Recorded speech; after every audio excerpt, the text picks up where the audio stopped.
From Bangladesh. আশা করছি আপনারা সবাই অনেক বেশি ভালো আছেন।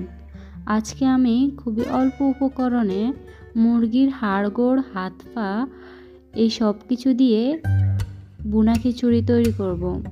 চলুন রেসিপিটি দেখে নেই। প্রথমেই আমি নিয়েছি মুরগির হাড়গোড়, সাথে কলিজাও নিয়েছি, সব কিছু ধুয়ে নিয়েছি। প্রথমেই একটা কড়াইতে তেল দিয়ে দিব। এর মধ্যে অ্যাড করে দিচ্ছি কয়েকটা পেঁয়াজ কুচি।